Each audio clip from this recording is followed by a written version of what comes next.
Nerede?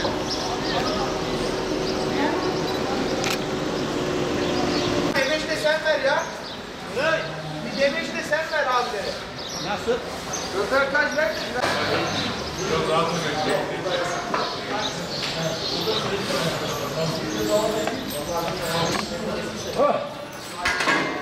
Ay! Hey! Hey!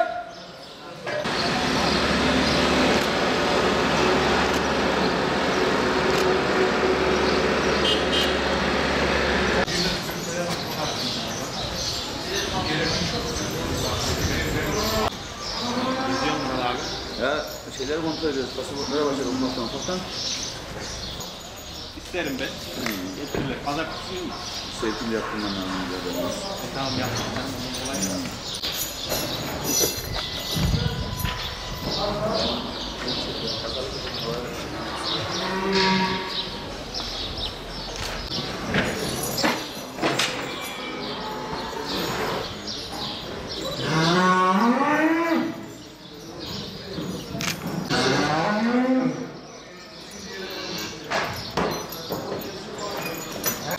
Size biraz daha adamlarımız da var.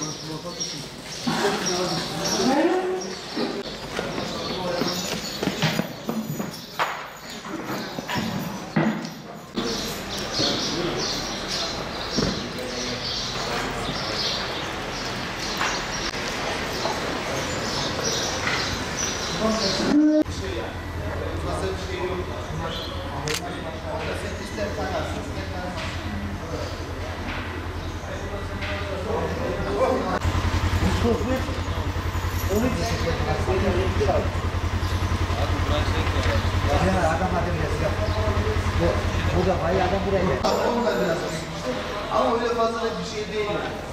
Ben düzelttim ama ya diyorum işte 450-500 lira. He?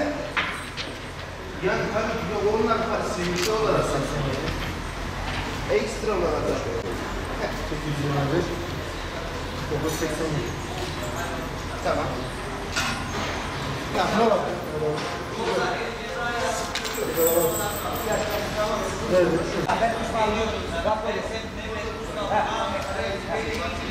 Bu bir. Sırayla bakalım. Tamam, herkes. İlçe darmadağın müsaade geç de. Pazartesi onlarda burada olsun ki. Tamam. Pazartesi onlarda burada olsun.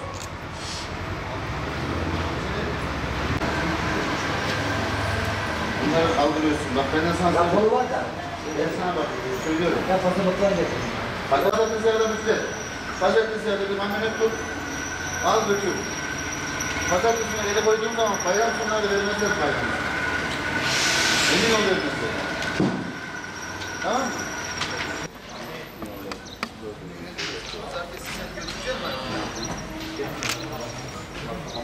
Kurbanlık değil, 2 yaşını doldurmamış, dişini atmamış. Hani ya evrakta ya da görsel olarak şey yapması lazım ki. Abi normalde 27-28 bazında.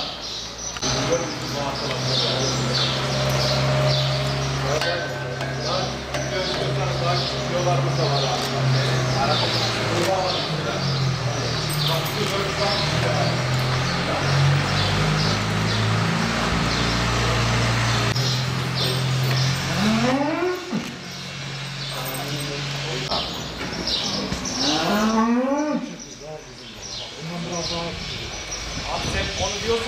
Hazırlıklarımız müşterilerimizin yoğunluğuna göre daha sonra şöyle söyleyelim. Geçen senekiyle bu seneyi kıyaslarsak pandemiden dolayı, virüsten dolayı insanlarımız biraz daha çekingen, biraz daha geride öyle söyleyelim. Satışlarımız etkilemedi çok şükürler olsun ama toptan satışlarımız da dahil, normal parakende satışlarımız da dahil olmak üzere devam ediyoruz. Toplam 15.000 hayvanımız var. Kurban için ayırdığımız sayılarımızda şöyle söyleyeyim. 300, 500, 1000'e kadar gittiği oluyor. Kurbanlık olarak ayırdı. Büyükbaş besi olarak şu an devam ediyoruz. Büyük firmalarla, büyük kurulumlarla anlaşmamız var. O şekilde devam ediyoruz. Bu sene satış olarak 1000-1500 arası kurban olarak satışımız şu anda. Ortalama sayılarımız bu şekilde. Fiyatlarımız geçen seneye göre yüksek. Neden yüksek? Şunu söyleyelim. Hem çiftçimize destek olmak amacıyla fiyatlarımızda sapıydı, yemiydi, samanıydı, sılacı, bu şekilde fiyatlarımız yüksek olduğu için aksi takdirde illaki fiyatlara etki olacaktır. Kimse de zararına malını vermez. Bu şekilde şu an fiyatlar 25 ile 26 olarak pazar fiyatlarında devam ediyor. Hazırlıklar iyi. Her şey yolunda. Hayvanlarımızın yemini, suyunu veriyoruz. Tımarlarını yapıyoruz. Her şey yerinde yani. 28 hayvan getirdik bu sene biz. Yani bakıyoruz da bu sene pek piyasalar iyi değil. Vallahi beklentimiz şu şekil, malımızı satıp gitmek de. Bakalım nasip tabii.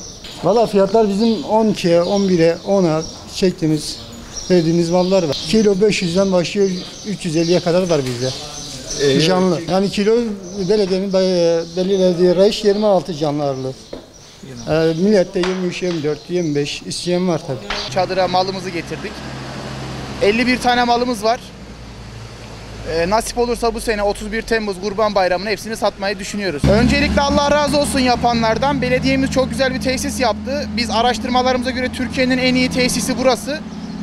Hazır yerlerimiz var, yatacak yerlerimiz var, duşumuz var, tuvaletimiz var, kantinimiz var, lavabomuz var, mescidimiz var. Bunlar hiçbir yerde bulunmayacak bir şeyler. Biz diğer pazarlara da bakıyoruz. Onlar kendi imkanlarla çadırlarını kuruyorlar. El bileğiyle, ama biz burada kendi imkanlarımıza getirip direktmen zincirine bağlıyoruz. Pandemiyle alınan tedbirler çok güzel. Belediyemizin uygulama sistemi, aşağı giriş kapısında herkesin ateşini ölçüyorlar. Maskesini taktırmalarını söylüyorlar. Akabinde zabıtalar ve güvenlik personeli gezerek maske dağıtıyorlar. Çok güzel bu uygulama. Allah yapanlardan Allah razı olsun. Çok teşekkür ederiz. Nasip olursa kurbanlarımızı satmayı düşünüyoruz. Allah herkese satı pazarı versin. Fiyatlarımız her keseye göre var. Bu sene düşüncelerimize göre bu sene büyük mallar biraz zor satılacak. Çünkü sosyal mesafeden dolayı bu sene insanlar biraz ortakları küçültecekler. 7 milyardan başlıyor 15-16 milyara kadar kurban aralığımız var. Benim adım Mehmet, soyadım Akman, sağa sola bakman. Asıl künyemi sorarsan Bolu Gere'de Samat köyünden babam Aleküse'nin oğlu Hüseyin Akman. Kurbanlık bakıyoruz. Piyasa pahalı. Geçen seneye göre de pahalı. Alırken hayvanın sağlık ve sıhhatine, dişlerine, kapağı sökmüş mü sökmemiş mi, boynuzu kırık mı değil mi, sağlam mı değil mi ona bakıyoruz. Tosunu almayı düşünüyoruz. Ortaklı, 5 ortak.